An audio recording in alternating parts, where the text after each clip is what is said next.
Alors, d'abord, on voudrait remercier les intervenants qui ont accepté de monter sur scène. Alors, sur scène, tout est relatif, hein, mais de venir en face de vous exposer quelque chose. Le premier intervenant, ce sera Alain Figuère de Diam Bouchage. Alors, on est ici au cœur d'une région viticole. Et Diam Bouchage fabrique, non pas ici, mais plus du côté de Perpignan, ainsi qu'en Espagne ou au Portugal, c'est ça, des bouchons en liège, qui sont des produits en fait très technologiques. Ça a l'air simple comme ça, mais si j'ai bien compris, c'est quand même très technologique. Et c'est pas si simple à gérer, la supply chain du bouchon. Donc en fait, vous allez nous expliquer ça et on va voir un peu qu'est-ce que ça veut dire une transformation demand-driven pour Diam Bouchage. Okay, sur plusieurs sites, sur des choses un petit peu compliquées. On aura ensuite comme présentation, comme intervenant, en début d'après-midi, Luca Cicciello de Hutchinson. Donc, Luca n'est pas avec nous parce qu'il est aux US cette semaine, malheureusement. Donc, on l'aura à distance. On fait des duplex par satellite, ou non, par câble sous-marin.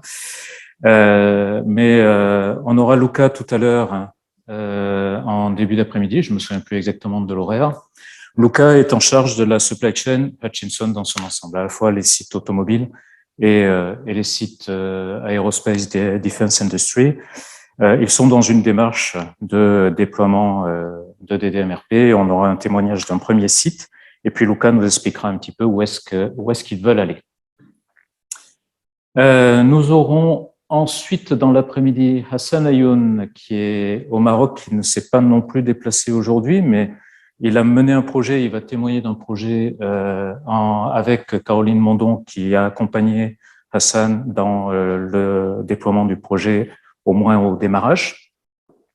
Et Hassan et Caroline vont à la fois nous parler de quel a été le projet, quels sont les résultats, d'un point de vue organisationnel, processus, technique, etc. Mais ils vont faire un focus plus particulier sur le côté humain, parce que c'est pas tout d'avoir des buffers de stock, des buffers de temps, des buffers de capacité. Si vous n'avez pas les compétences qui vont bien aux endroits qu'il faut, vous allez peut-être avoir des difficultés. C'est ça un peu le message, Caroline?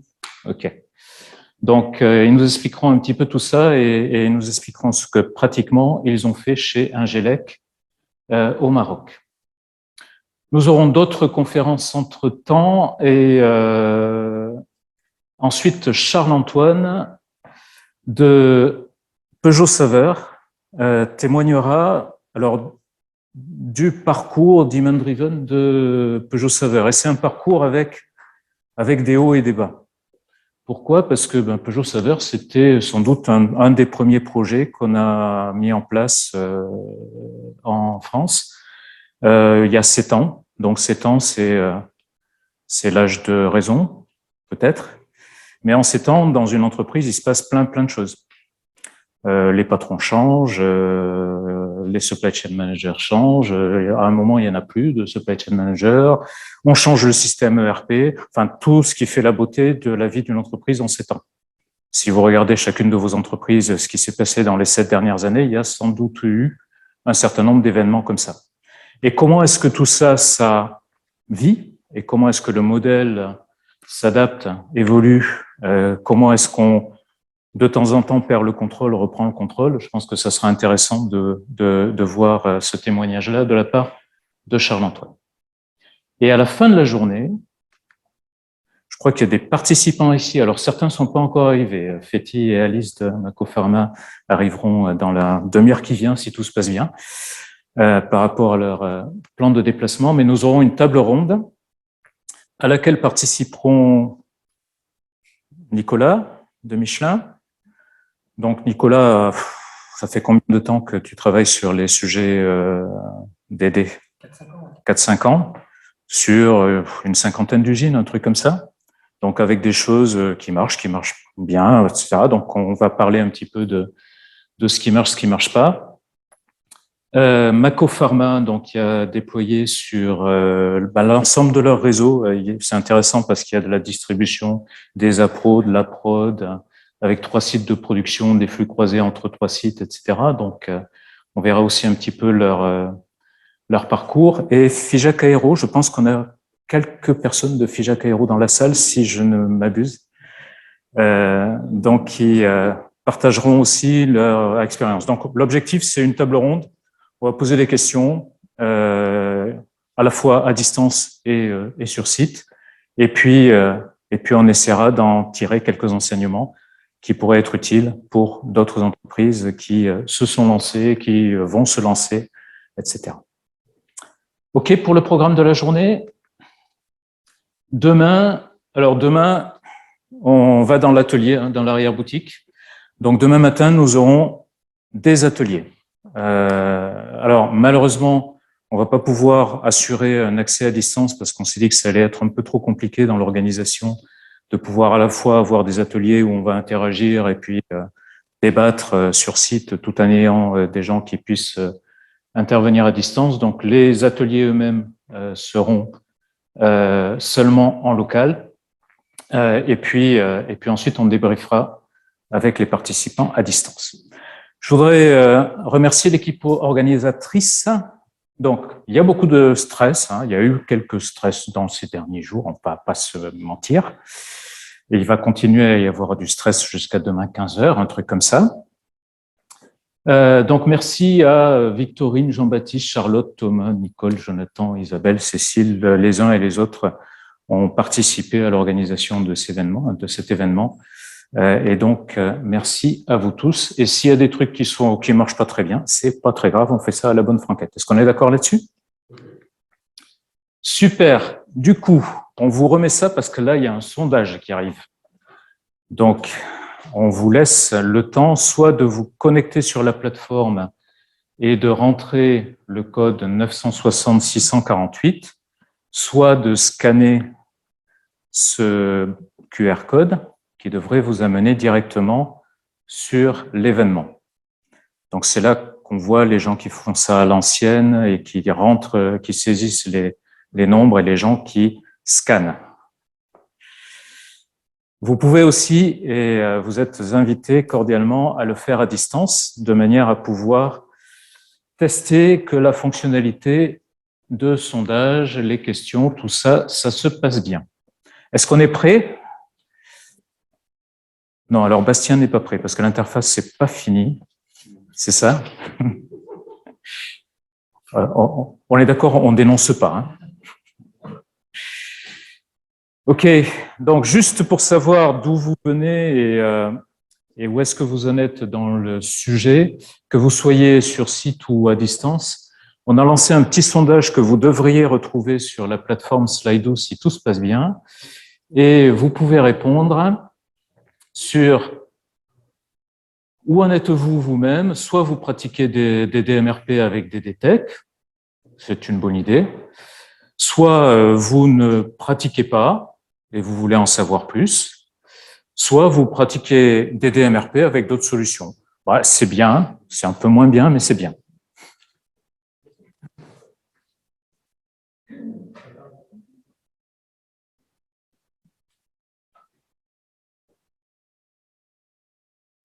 OK.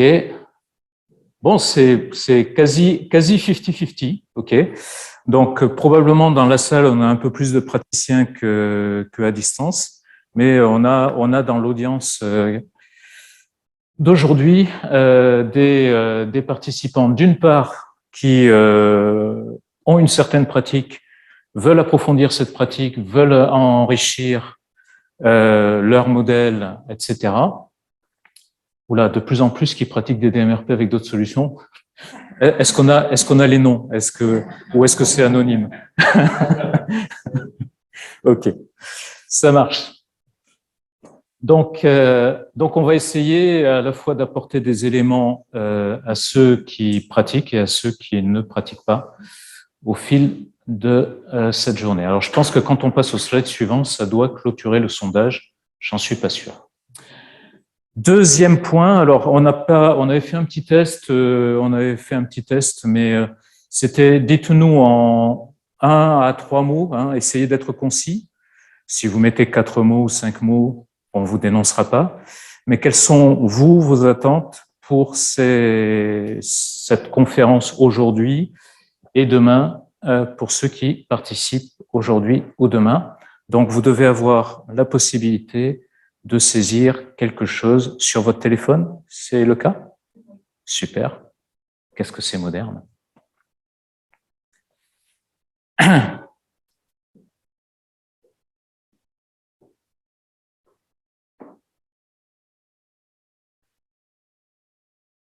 Retour d'expérience, expérience cas concret, best practice, découvrir les avantages, mieux ressentir l'intérêt, DDSNOP, c'est quoi ce truc?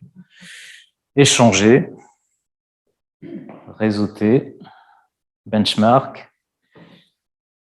retour d'expérience, outils DDMRP au pluriel. Pourquoi au pluriel? Ok. Donc, échanger, et puis il y a quand même des sujets autour de DDSNOP, SNOP Manufacturing, où là, on sent que peut-être les trucs sont pas encore complètement mûrs dans nos pratiques aujourd'hui. OK. Merci beaucoup. On reviendra là-dessus à la fin des sessions demain pour voir un petit peu où on en est. Merci beaucoup pour vos retours. Alors, quelques petits points génériques et parmi les points que je vais aborder, il y en a certains qui sont évidents, je pense, pour vous tous. Dans la conférence que l'on avait réalisée en 2021, on se disait à l'époque, oh là là, on sort quand même d'une situation qui est vraiment particulière. Hein. On sort d'un Covid avec des problèmes. Alors vous vous souvenez, il y avait aussi un petit chalut qui s'était mis en travers là dans le canal. Donc il y a pas mal de choses qui s'étaient passées. On se disait, on est sorti d'une période de folie, mais ça va aller mieux. On est d'accord. Avant ça, on s'était dit bon, et on avait rappelé ça quand même à l'époque. On avait rappelé que ouais, mais quand même avant, on avait eu des événements un peu particuliers, quoi. L'élection de Trump, le Brexit, etc. Ça nous avait quand même un peu chahuté et parfois posé quelques problèmes en matière de supply chain. On est d'accord? Et on s'était dit l'année dernière, mais j'avais récupéré une paire d'indicateurs qui sont disponibles sur le web, où on se disait, il y a des index, il y a des gens qui ont mis en chiffres l'incertitude. Et il y a notamment quelque chose, si vous googlez World Uncertainty Index, vous allez avoir un indicateur qui évolue au fil du temps et où les gens évaluent est-ce que l'incertitude augmente ou diminue. Et ce que l'on regarde, si on regarde sur les 10 dernières années, l'incertitude progressivement continue à augmenter. Alors, j'ai eu la curiosité de regarder le World Uncertainty Index il y a quelques jours pour voir où ça en était. Et en fait, ça retombait. L'incertitude était en train de retomber. Mais j'ai regardé quelles étaient les dates de dernière évaluation.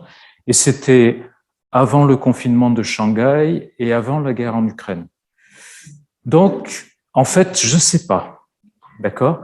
Mais ce qu'on voit sur le long terme, c'est que l'incertitude augmente et que il y a un phénomène de fond de ce côté-là. Où est-ce qu'on en est aujourd'hui? En fait, on va vous faire un petit sondage sur le sujet, mais voilà, il y a quand même des problèmes sur des matières premières. Il y a des gens qui ont des problèmes sur des matières premières à l'heure actuelle ou... Oui, un petit peu. Un petit peu. Il y a encore des problèmes un peu sur le transport. Un petit peu, ouais. Il y a des problèmes. Il y a quelqu'un dans l'électronique là? Non, pas dans la salle aujourd'hui. Il y a un peu de problèmes sur des composants. Donc Shanghai, ça, il se passe rien. Hein, les bateaux attendent.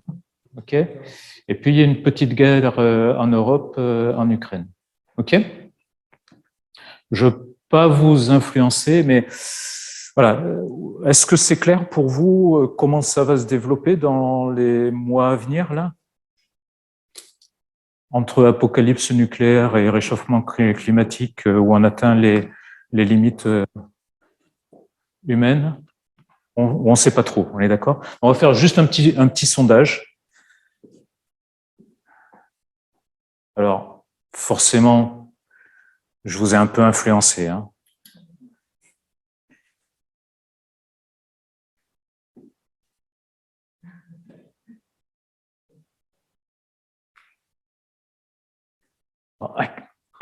Allez, encore un effort. C'est vachement manipulatoire, ce truc-là. De toute manière, il va bien falloir faire avec, hein, parce que oui, l'incertitude, elle est là. De temps en temps, ça ralentit, et de temps en temps, ça augmente, mais bien, il faut organiser nos supply chains et nos processus de manière à pouvoir faire avec l'incertitude. Est-ce qu'on est d'accord là-dessus? Hop. Alors, quelques conséquences. Nicolas sera d'accord avec moi. Alors, Nicolas Comard, que peut-être certains d'entre vous connaissent, est PDG de Colibri. Colibri est une solution de prévision de vente. OK? On ne se moque pas, c'est une bonne solution. D'accord?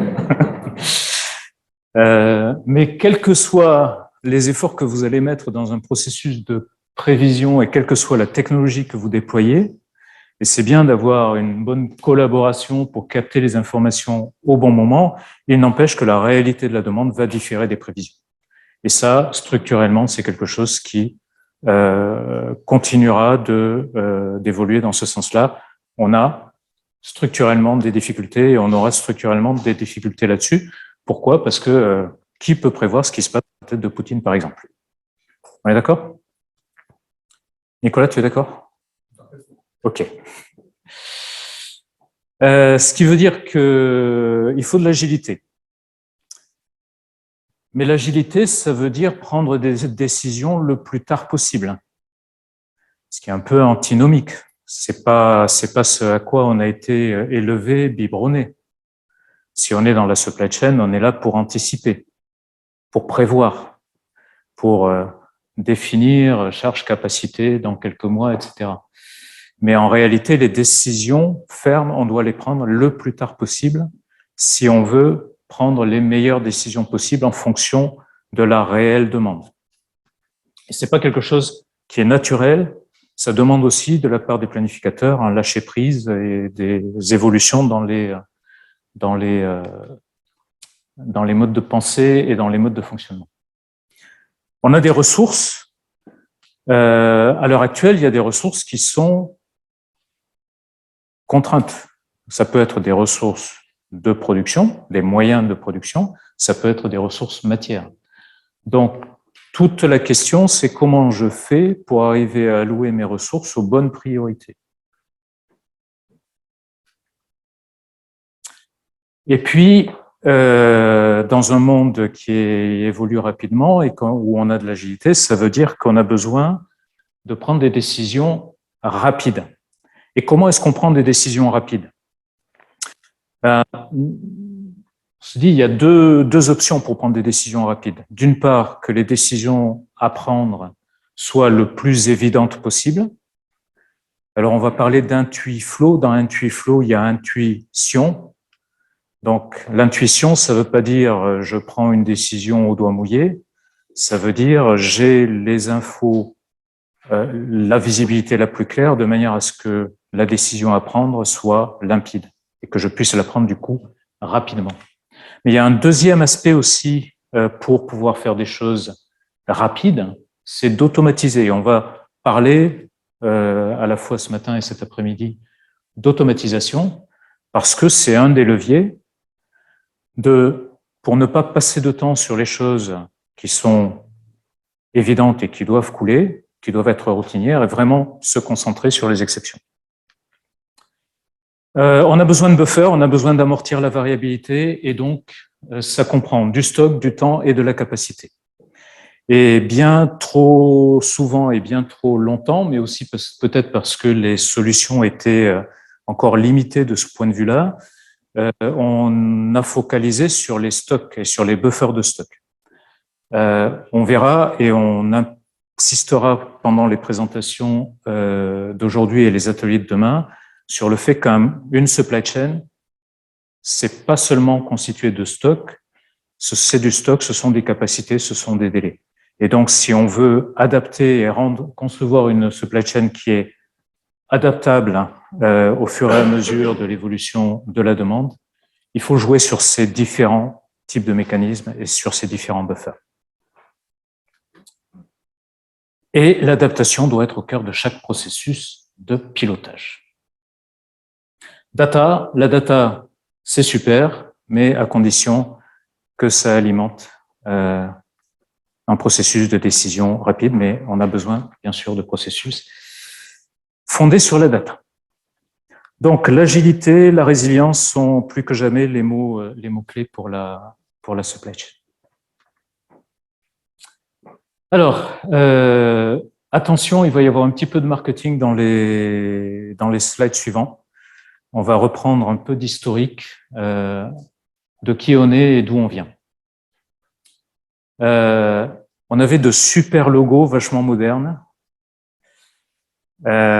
En 2011, lorsque l'entreprise a été créée. Donc, Demand Driven Technologies, c'est l'entreprise qui a développé les premières solutions DDMRP. Alors, DDMRP et DBR, on va en parler après. Ces solutions, en réalité, avaient été développées par un cabinet de conseil américain, le Constraint Management Group, et Demand Driven Technologies a repris ces solutions en 2011. Donc, 2011, en réalité, c'était le tout début de DDMRP, puisque c'est en 2011 qu'est sorti la troisième version du livre d'Orlicki sur MRP, dans lequel était pour la première fois formalisée et mis dans le domaine public la méthodologie DDMRP. Donc, et moi, quand j'ai démarré, quand je me suis intéressé à la méthodologie, que j'ai démarré en début 2014, il y avait sur le marché deux possibilités si vous vouliez faire du DDMRP. Il y avait Replenishment Plus et il y avait Excel, en gros. Okay. La situation a quand même bien changé depuis et c'est une très bonne chose. Alors aujourd'hui, Demand Driven Technologies, on continue, on est le leader mondial avec un certain nombre de grandes entreprises qui nous font confiance, mais aussi tout un réseau de PME qui nous font confiance. Et ce qui a changé aussi dans le paysage, c'est que les principes des DMRP ont été largement adoptés par l'industrie. Si vous allez aujourd'hui sur le site du Demand Driven Institute, alors j'ai pas recompté, mais il y a peut-être une quarantaine de solutions aujourd'hui qui sont disponibles pour mettre en œuvre des DMRP, les buffers de stock au moins, du modèle des DMRP. Donc, c'est super. C'est une reconnaissance et une légitimation quelque part de l'approche.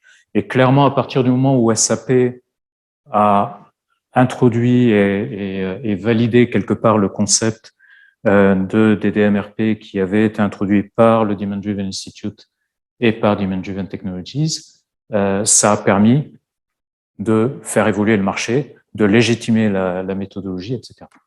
Donc c'est très bien. Alors ça veut dire qu'aujourd'hui on a plein de concurrents.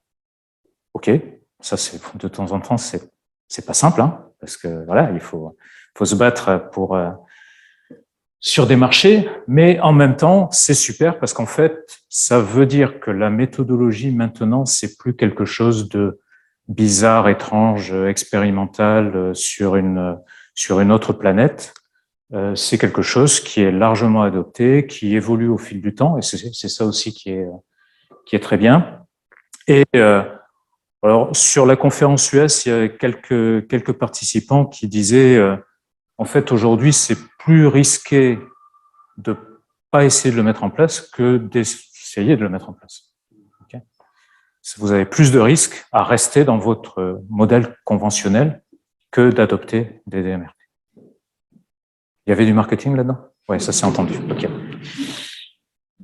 Alors, au niveau des solutions, On est parti de deux solutions qui avaient été développées en 2007 à peu près, au milieu des années 2000, par le Constraint Management Group, qui s'appelait Replenishment Plus et DBR Plus. En 2011, Demand Driven Technologies a été créé. Au fil du temps, l'entreprise s'est structurée.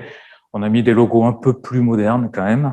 Ok. Et puis en 2022, on lance quelque chose de nouveau qui s'appelle Intuiflow. Est-ce que c'est purement du marketing ou est-ce qu'il y a du contenu? On se pose la question. Okay. Il y a du marketing, c'est sûr. Et par contre, il y a vraiment du contenu. Il y en a déjà dans les versions actuelles d'Intuiflow. Et puis, on est vraiment sur une trajectoire avec des introductions de nouvelles fonctionnalités dans les trimestres qui viennent et dont l'ambition est assez claire. C'est vraiment d'être la solution de référence pour pouvoir gérer un modèle d'entreprise adaptative piloté par la demande. On appelle ça DDAE, Demand Driven Adaptive Enterprise. Ce que je demanderais quand même aux différents participants, c'est de pas trop jargonner parce que tout le monde n'a pas été formaté aux formations du Demand Driven Institute en profondeur. Donc, on va parler un petit peu de DDAE, de DDOM, de choses comme ça, ou de DDSNOP, mais on va essayer de le rendre le plus compréhensible et accessible. Ok.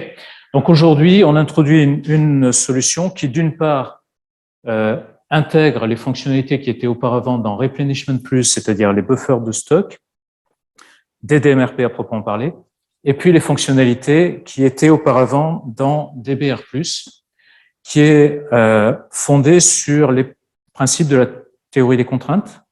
Alors, si vous voulez tout savoir sur la théorie des contraintes, vous vous adressez à Christophe Lennartz, qui est au fond de la salle, qui est ancien, nouveau président de TOC-ICO, un truc comme ça. Ancien et futur. Ancien et futur. OK. Mais tu l'es pas là pour l'instant. Donc, si vous voulez tout savoir sur la théorie des contraintes, n'hésitez pas à vous adresser à lui. Mais DBR+, c'est un outil qui a mis en œuvre tous les principes de Drum Buffer Hub développés par l'école de pensée de la théorie des contraintes et Eli Goldratt. Et aujourd'hui, on fusionne tout ça dans Intuiflow en rajoutant aussi des briques additionnelles, de l'intelligence artificielle, en travaillant sur le SNOP. Et on va pas se mentir, il y a des choses qui sont prêtes, et puis il y a des choses qui sont aussi en cours de finalisation et qu'on va introduire progressivement dans les releases suivantes. Et vous allez en voir ça un peu plus près. Est-ce qu'on a le son qui va marcher, jeunes gens?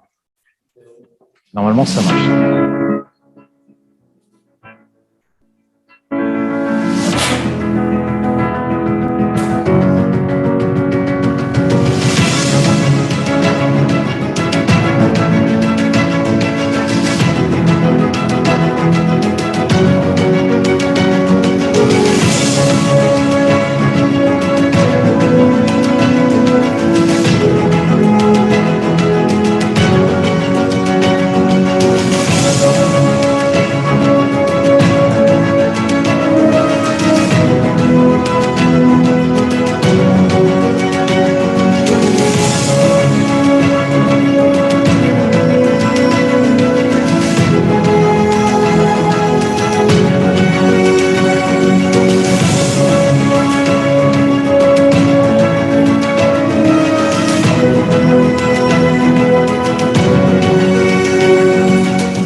Alors là, il y avait du marketing. Alors là, ça s'est pas vu, hein? Non, ça s'est pas vu. mais quand même, quel chemin parcouru par rapport au logo vintage qu'on a vu tout à l'heure. On est d'accord? Ok. Alors, quelles sont les ambitions et quel est le modèle? On a un modèle qui est vraiment destiné à piloter l'ensemble de la supply chain, end-to-end et aux différents horizons de temps sur lesquels on doit prendre des décisions. C'est-à-dire au niveau plan industriel et commercial, SNOP, c'est-à-dire sur des horizons tactiques et stratégiques. Alors, on va pas se mentir, pour l'instant, on n'est pas vraiment toujours sur des horizons stratégiques, on va 18 mois dans le futur.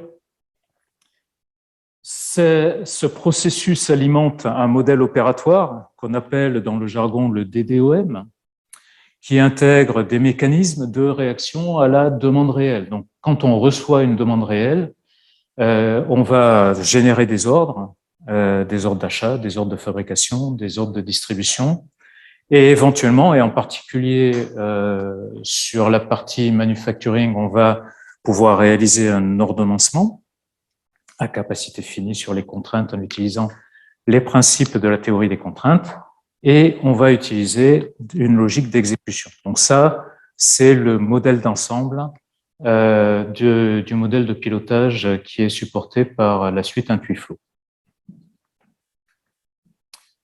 Ça veut dire que par rapport aux mécanismes, alors on ne voit pas très bien nécessairement dans la salle les graphiques ici, mais par rapport aux mécanismes que l'on peut connaître dans DDMRP, on utilise les buffers de stock.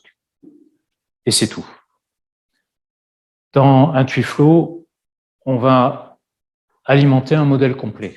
Ça veut dire qu'on va utiliser des buffers de stock, des buffers de temps, des buffers de capacité, des mécanismes de points de contrôle et de contraintes.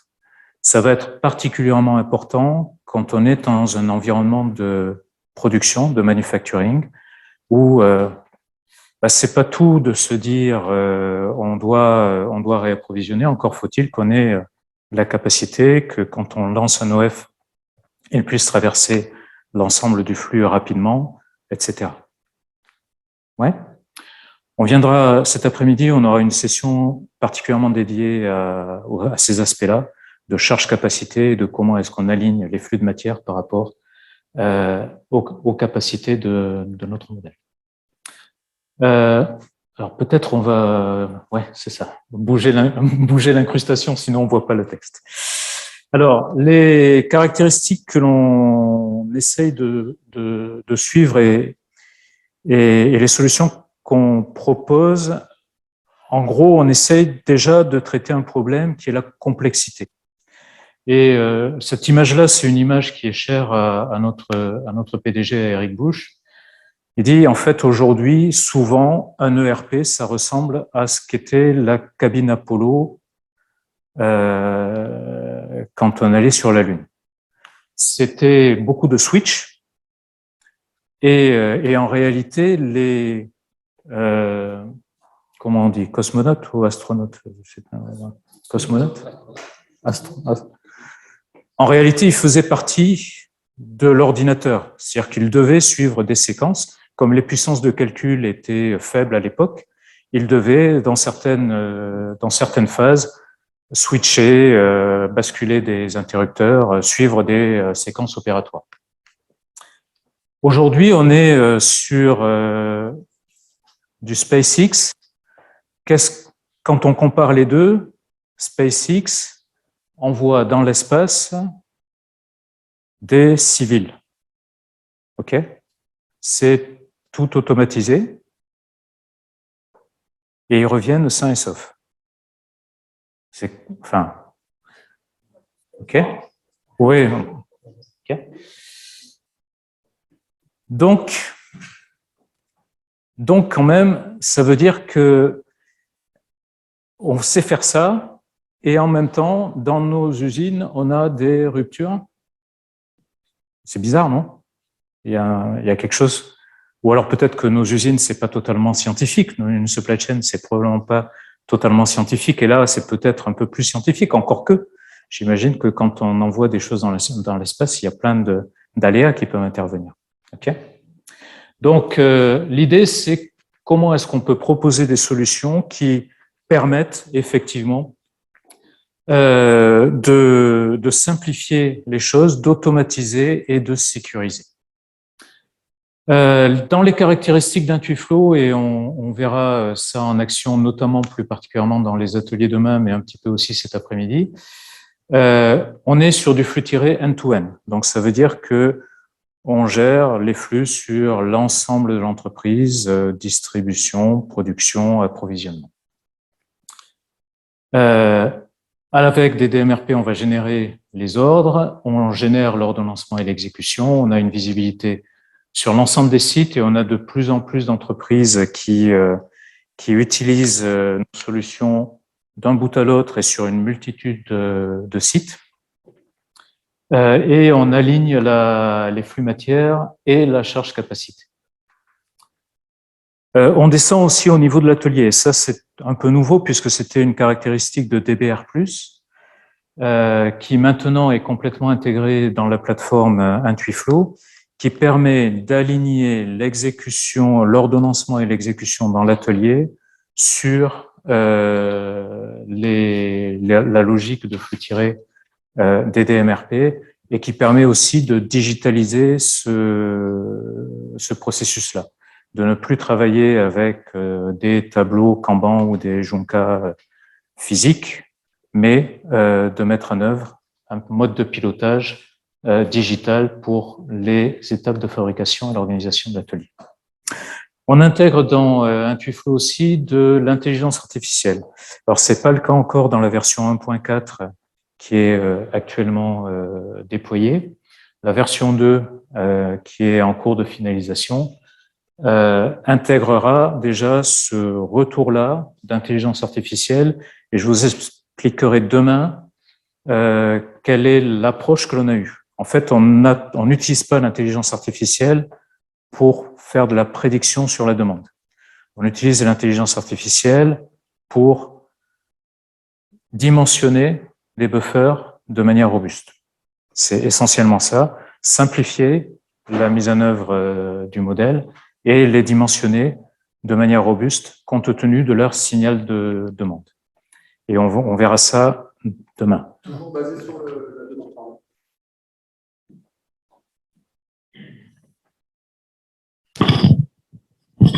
Toujours basé sur une demande passée. Toujours basé sur une demande passée, parce que c'est tout ce qu'on connaît. Ok. C'est bon, tu coupes? Parfait. Et donc, ça fait 2 ans qu'on a des équipes qui bossent sur ce sujet-là et on a tâtonné, cherché des approches parce qu'en fait, c'est pas évident de mettre en œuvre de l'intelligence artificielle pour que ce soit à la fois efficace et puis qu'on puisse faire confiance dans le résultat. Parce que quand même, un des éléments importants des DMRP et des approches demand-driven, c'est de comprendre le modèle. Et si vous avez une boîte noire qui fait des trucs bizarres et qui vous dit, tiens, c'est ça le résultat, vous avez confiance en vous? Moyen, ok. Donc, on a travaillé là-dessus. On n'est peut-être pas encore au bout du chemin, mais petit à petit, on va introduire ces notions-là.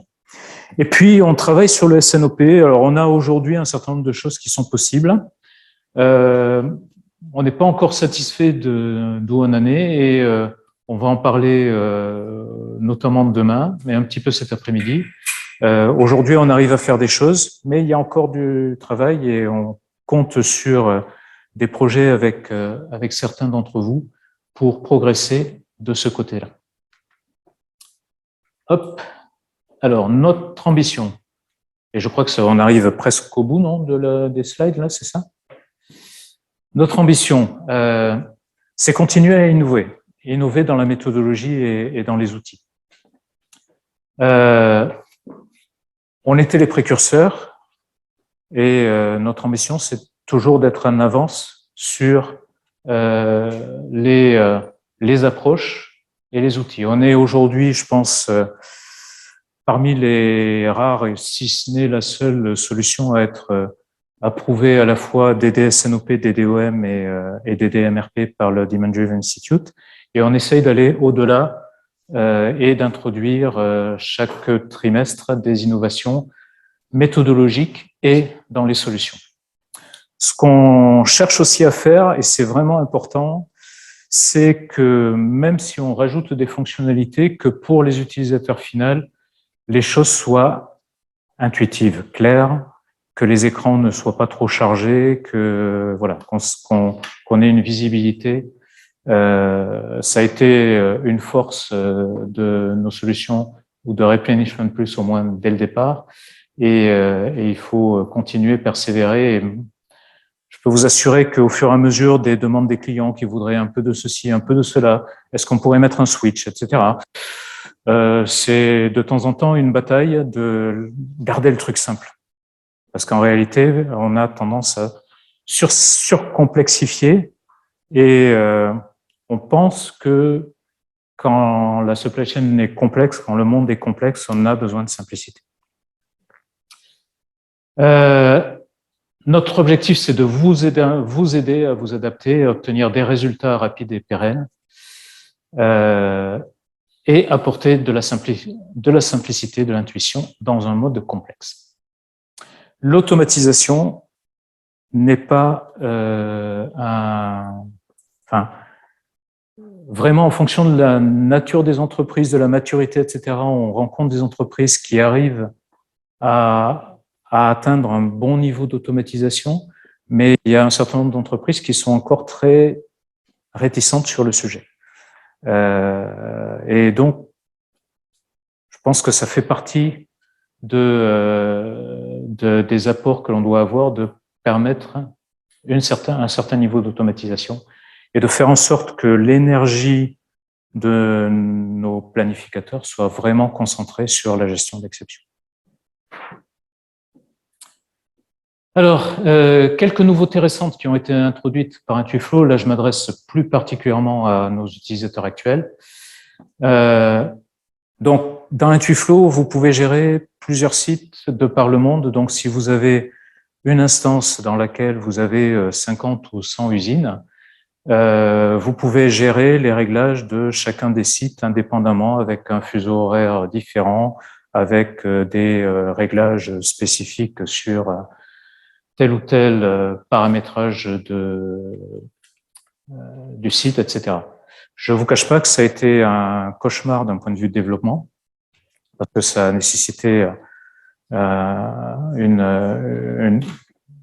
modification importante dans la structure de l'application, mais ça permet aujourd'hui de répondre beaucoup mieux, notamment à des situations multisites. Désormais, on a le module ordonnancement et exécution, donc anciennement DBR+, qui est complètement intégré. Ça vient aussi enrichir le RCCP, ou charge capacité globale, calcul de charge capacité en support du SNOP. Jusqu'à présent, on disposait du RCCP, mais c'était assez sommaire. On ne pouvait pas, par exemple, moduler la capacité de certaines ressources au fil du temps, dans les périodes à venir, etc. Tout ça, aujourd'hui, on tire parti en fait des fonctionnalités du module d'ordonnancement et d'exécution, donc c'est totalement intégré. On a aussi intégré le multisource achat, la gestion de date d'expiration, d'articles fantômes, et puis j'ai peut-être oublié quelques petites choses, mais ce sont les principales modifications que l'on a pu apporter. Alors, le programme, on va commencer par le programme de demain. Demain, on bosse un atelier. Alors, je ne sais pas si vous avez déjà fait le choix ou si vous allez faire le choix ou de comment c'est fait, l'organisation des ateliers. C'est pas organisé? C'est organisé. mais ça sera demain qu'on choisit.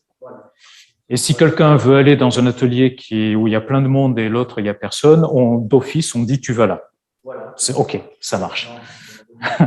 OK. Donc, on va avoir 4 ateliers d'1 heure chacun qui ne seront pas retransmis à distance parce qu'on a essayé de faire ça au départ et puis on s'est dit ça va être compliqué. Donc, on a préféré limiter aux participants sur site. On va avoir dans la tranche 9h, 10h, 2 ateliers en parallèle, un dédié aux approvisionnements, l'autre dédié à la planification de production et à l'ordonnancement. Du coup, vous allez vous répartir dans chacun des deux, c'est ça. On s'est dit, il y a probablement quelqu'un qui va faire des appros et l'autre qui va faire de la planif de prod, donc on va pas les... OK, donc ça c'est facile. Et ensuite, de 10h à 11h, on va avoir 2 ateliers en parallèle qui peut-être se chevauchent un peu à un certain moment.